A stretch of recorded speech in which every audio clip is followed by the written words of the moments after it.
sa ating lahat, Team Edsi. Kumusta? So, Edu ay napaka-sweet na talaga kay fiancé at nabigay naman ng flowers. So, sana all, masasabi mo po talaga na eto na. Nag-e-effort na po talaga si Edu kay fiancé at legit na legit po yung pinapakita niya kahit na sa mga bulong-bulungan, 'di ba? No, napakaraming bulong sa totoo lang po at masasabi mo po talaga ay sana darating yung panahon na maisasabi na po nila na ito na yung tamang panahon para sa kanila. Ika nga po nila kapag makakapaghintay itong si Edu, why not, 'di ba? Alang-alang naman po iyan kay fiancé, which is masasabi mo po talagang sila na po yung tinadhana para sa isa't isa, kasi hirap naman kung didiktahan po natin itong si Edu kung ano yung gagawin niya, kasi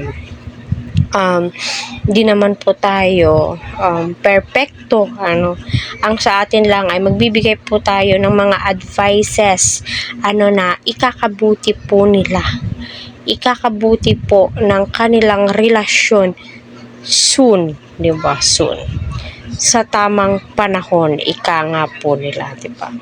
Kaya patuloy po nating suportahan si Kalingap Prab Kuya Val.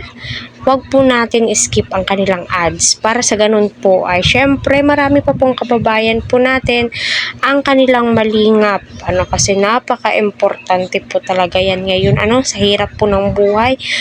Marami po talagang humihingi ng tulong, di po talaga yan maiiwasan kahit saan tayo pumunta.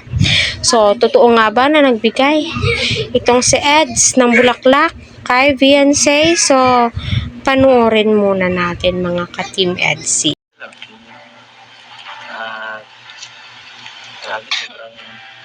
Maraming magagandang memories. Habang patagal,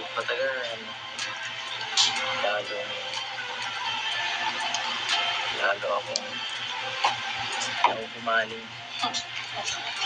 Pumaling sa'yo. Simula na naman po kayo. Matagal na ako nagsimula. Ikaw naman, sa tinagal-tagal ng panahon, wala ka man lang bang naramdaman kahit konti at feel na para sa akin, ganun.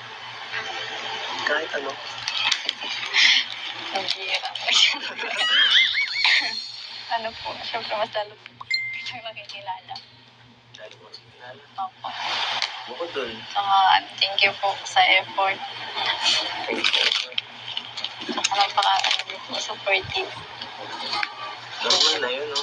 Iba ang gusto ko. Lagi na lang yung sinasagot mong gada vlog, eh. Baka may iba naman dyan. Kalingap, no? Ito po yung palagi kong binalik-balikan, aside nga po doon sa ilang part na po yun, kasi gusto ko yung way ni Eds, lalong-lalo na po yung pasubo, no? Iisang kutsara lang po yung kanilang ginamit. So, sana all, so totoo naman po, may bulaklak naman pong ibinigay si Edu kay fiancé, at totoo naman po, sweet sila sa isa't isa.